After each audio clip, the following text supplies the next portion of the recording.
bear gang till I die, ho. Swooped up the homies and we about to start a sideshow. Okay. I'm going to break this down for housing. This is just a potential outcome. Okay, this is not a guarantee.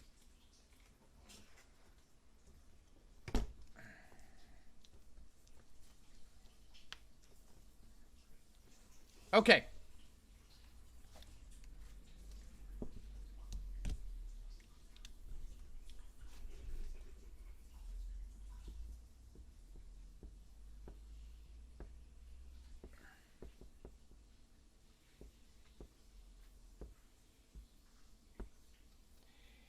Is there a housing crisis coming?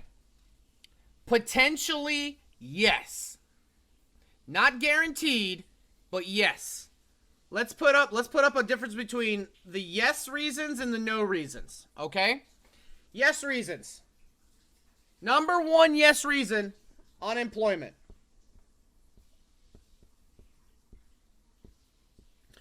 Potentially, until we get a vaccine, potentially we could see upwards of 30 million people unemployed or underemployed.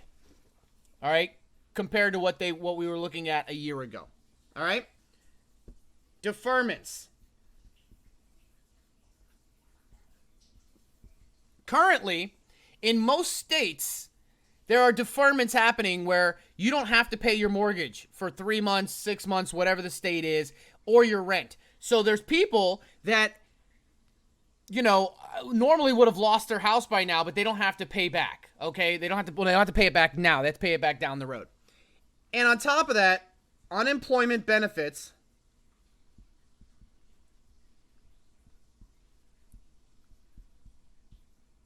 Okay, unemployment benefits. $600 per week.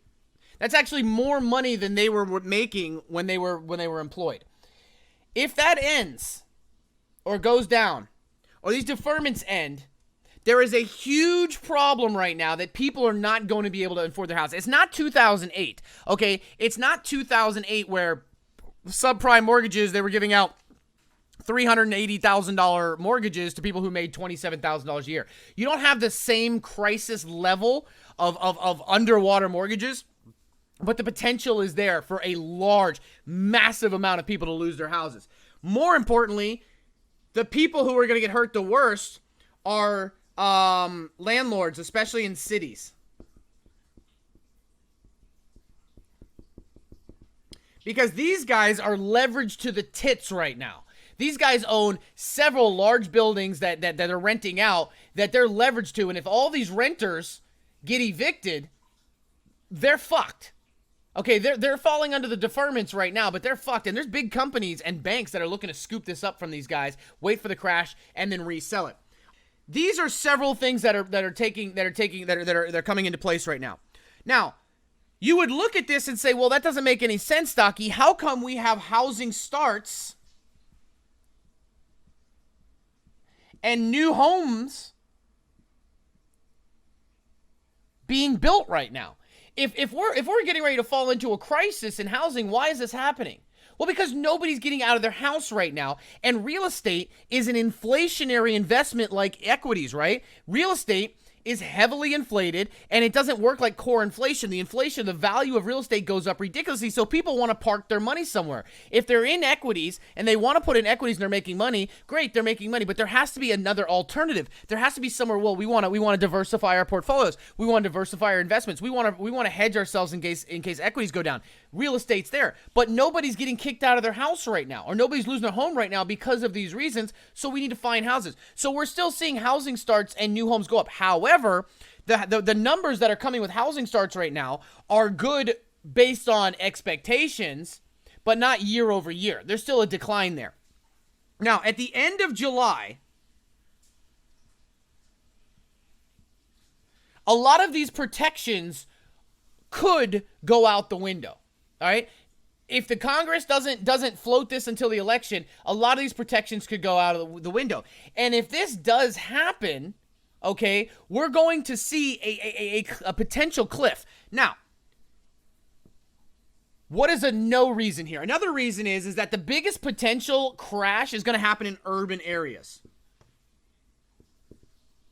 Why? Because so many people who are still employed are moving to a work from home environment. So now they don't have to live in a stinky, smelly, sewage-ridden, overpriced city. They're moving into the suburbs. Okay, these housing starts and these new home builds and these home buys are happening in the suburbs. So in the suburbs with work for home right now, you're getting buying and holding in suburbs.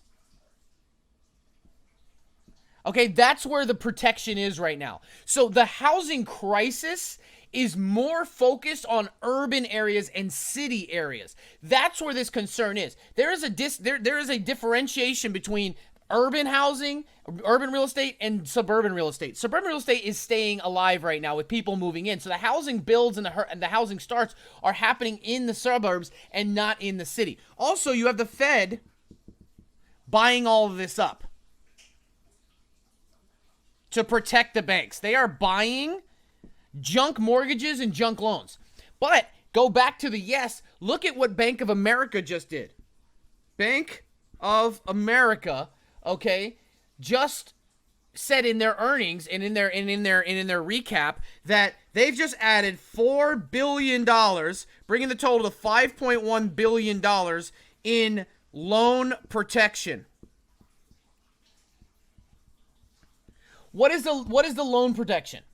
Loan protection is, hey, we're expecting upwards of $5 billion in loan defaults.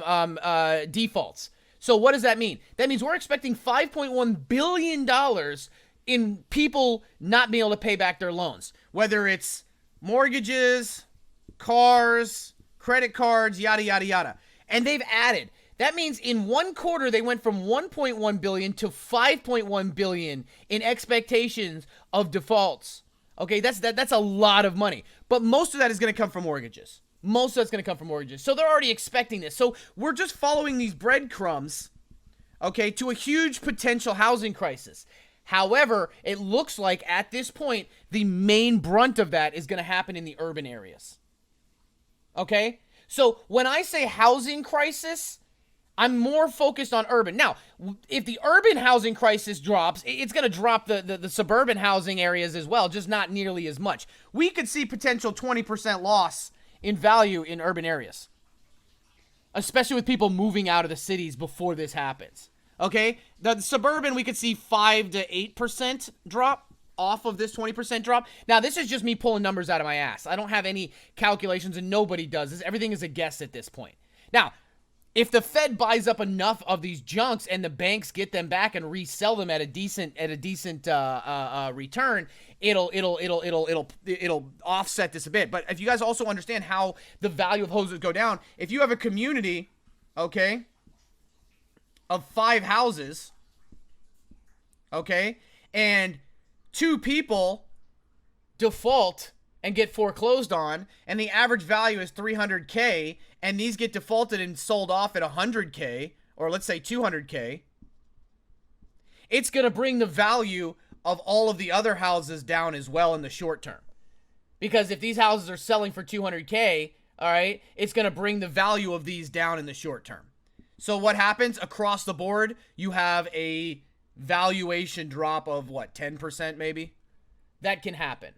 All right, because what you're looking at is what did the houses sell for? Why did they go foreclose? All right, it's not going to drop it down by the total amount, because just because somebody defaults does not mean these people that the house is not worth that, but it will bring the value of other houses down in the short term. So we are seeing the potential for this to happen, because we're talking about 30 million people potentially not being able to pay their mortgages or rent. This is not like The Big Short, because we're not talking about subprime mortgages here. This isn't a crisis built around lending money to people who couldn't afford it. This is people that could afford it had money lent to them, but then a global disaster happens. However, legislation could fix this. That's the key. Legislation could fix this. All right, whether it's housing credits or coronavirus-related job loss deferments for up to a year, there's a lot of legislation that could fix this, or at least not fix it, but create a little bit of a safety net